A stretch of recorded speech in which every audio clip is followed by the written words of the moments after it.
What's happening, guys? So I finally did it. I've managed to actually purchase myself a mini drone, and it's this one here. It is the DJI Mini 3 Pro. Holy shit. Holy shit.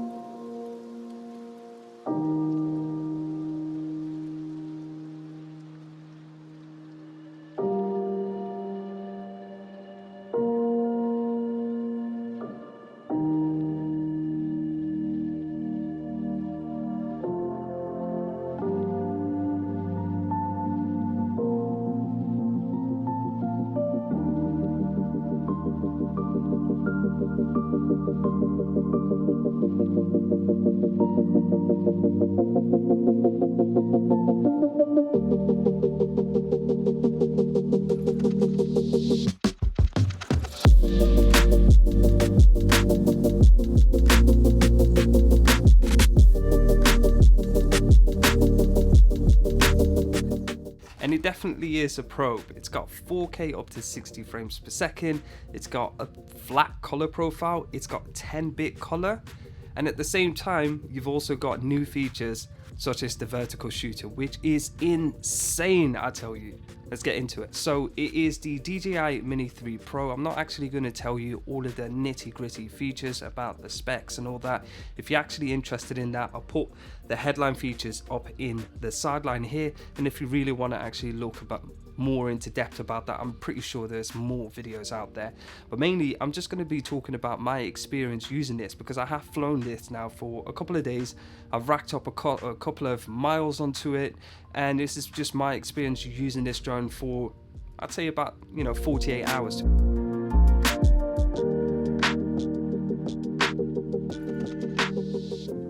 Now, my experience, you have to understand, I have zero background when it comes to any type of aerial footage, any type of drone pilots, license, all that kind of stuff. I'm an absolute newbie, so I know nothing about anything that you actually need to do or require to actually get before you can actually fly. Now, the main thing that I've noticed is it always pops up on YouTube is you don't need a license, you don't need this, you don't need any certification, it's under the 250 gram weight limit, so it's in a class of its own where you don't actually need the heavy grade license. And that's basically what this is. Now, if you've noticed, the previous Mini 2 and potentially all the other drones that are probably out there, most of them don't actually have the specs to compare, such as the Air 2, maybe even the other drones out there as well, whether it's a couple of years ago or whether it's last year that it was released. It's basically just got basic 4K, but in this aspect, the DJI Mini 3 has actually got a hell of a lot of features for the price point. Yes, it is much more expensive than the previous point, but you actually get new features along with that. The first thing is you get yourself a mini little screen remote controller. This is absolutely clutch, especially because you won't, as a newbie, you're going to be forgetting all kinds of stuff. You're going to be forgetting SD cards, you're going to be forgetting, to charge your phone, you're going to forget, I don't know, some sort of cable, you're going to forget the actual remote controller itself. And trust me, I've actually done that, especially the first one. I completely forgot to actually take this one. And it's one of those features where you can just forget about this, charge it up, you can get a couple of flights into it, and you don't actually need to charge this. You do actually need to charge this every single time you do use it, because it's got a 30-minute flight time, whereas this, you can get a couple of flight times in before you actually need to charge it. The other new feature is the fact that you can actually do vertical shooting, and that's crazy. Vertical shooting is something completely new.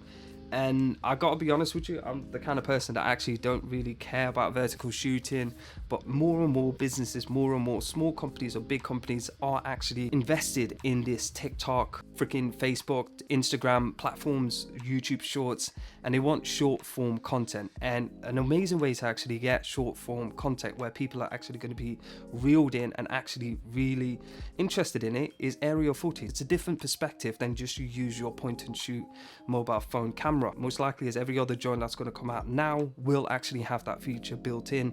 So it's a handy feature that you're at least going to be safe with this one, and you're future proof with this one, so you don't actually need to purchase another drone that actually comes out. 4K up to 60 frames per second, video quality is absolutely amazing. I did actually just do a couple of tests. Most of the time it's just basically me just messing about with it. And I gotta tell you, the image quality is fantastic. I don't actually have any ND filters, so most of the shutter speed and all that kind of stuff is going to be way off the chart. My first experience using a drone, it's been interesting because spending £850 of your hard-earned money and letting it just fly off, and in some instance just completely out of sight because it is that small, it's scary. It is scary. But seeing the footage that it doesn't actually have any lag, the footage is clear on this remote, barely any lag on it, providing that it's got a stable signal with it, has been reassuring. But at the end of the day, just the fact that, you know, it's flying off and you see a waypoint where you're familiar with, but notice that, okay, it is quite far away. Can I bring this home? And half the time I just let go of it, thinking like, what the hell am I doing? Has been reassuring because it's not just going to fall out of the sky. The home point has been a feature that I have actually been using. I haven't actually tried all of the new features that the drone actually has, such as the master shots, all that kind of stuff. I was just really been interested in the image quality and just been amazed with it and just want to fly this more often. And every time I do, I completely forget about all of the features, such as the tracking features and all that kind of stuff that the drone actually has, because I've just been so enjoying just the flying experience, just trying to actually get that cinematic, you know, reveal shots that you actually see with all these other YouTubers that have flown every kind of drones out there. It's not as easy as it looks, but it is smooth. That's the only thing that I can actually tell you about this drone. It doesn't feel small if you're in the air, if that makes sense. It feels stable. I don't know if the actual drone is flapping all over the place and just the gimbal is just moving its head about just to keep it steady, but I've not noticed anything out of the ordinary and think, you know what, it's not an investment that I should have actually made because it's not finished. It feels like a complete product, if that makes sense. You don't get any type of mistakes, if that makes sense. Like, if you watch all of these other drones, admittedly, I have seen other drones out there way back in the Mavic days, etc. And you see all these people complain about the props in the shots, or like the horizon tilt or anything like that, the colors not being accurate or anything like that. You know, this has only been out for a short amount of time and there hasn't been a lot of tests out there, but I thought about it and I said, go for it, just do it. It has been a pleasure flying this drone. It has been one of those situations where I didn't actually notice anything wrong about the colors. I didn't notice anything wrong about the gimbal itself, and it's fast as hell, to be honest. Like, I know there are much faster drones out there, especially the FPV ones that are just off, but this, to my eyes, is fast enough. I don't need anything faster than that, to be honest. Maybe later on when I get used to it, I feel like it's a bit slow.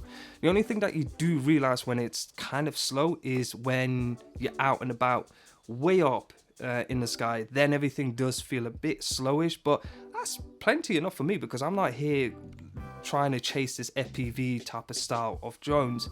Vertical shooting has been an experience which is odd because most of the drone you know, videos that you actually see on YouTube or anything like that is just normal cinematic type of shots. You don't really see this where you can see the ground and you can see the sky as well in just one frame, which is kind of odd. Vertical shooting is an absolute, you know, joy to actually use because the framing is perfect and you don't need to crop or you lose resolutions. Admittedly, I haven't actually taken any photos. I haven't actually done any low light tests. I haven't done any tracking tests and all that kind of thing because I've just been trying to learn, you know, the sensitivity of the joystick. It is smooth, but it's one of those situations where you actually have to fine tune it to your style. Some people might actually want it more sensitive. Some people might actually want it a little bit less sensitive. So it's one of those situations you need to decide, and I'm trying to figure out which is perfect for me. The only thing that I have noticed that it completely disabled, and granted it's because it hasn't got sensors, is the side motion. I don't know what you want to call it, the yaw, the pitch, or whatever it is. There you go. I don't know anything about drones, but you can't actually have the drone moving sideways and facing straight up, if that makes sense. So I've turned it off simply because it won't allow you, and it just feels weird because the actual motion is dead on the joysticks, and every single time when I want to do this reveal shot, it won't allow me. So that's the only thing that I have actually changed. The buttons at the back, one is just to center the gimbal, the other one is to do the vertical shooting mode. I haven't actually messed about with that. The only thing that I have actually changed is this control dial at the back, which is on the right hand side, that is the default version. It would be to actually zoom in and out, but I've not actually, you know, zoomed in any type of image, to be fair. So I've just changed this to the shutter dial because I do actually change it on the fly because I don't actually have any type of ND filters. But yeah, this is a really fun drone to actually take out. My very first drone, and arguably the easiest drone to actually fly, and thankfully it is, because I don't know nothing about this. The sensors has actually saved me a couple of times, and it is actually working quite well, to be honest, because it just, if you're in the bypass mode, it just dodges it, and if you're in the brake mode, it just stops altogether. But yeah, so far I've been loving this drone. I will be doing some more cinematic shots. Hopefully you guys did enjoy this video. I will be doing much more tests and just, you know, testing the limits of this drone. I don't see me getting rid of this drone if the next one comes out anyways, because it's got all of the features that I actually desire.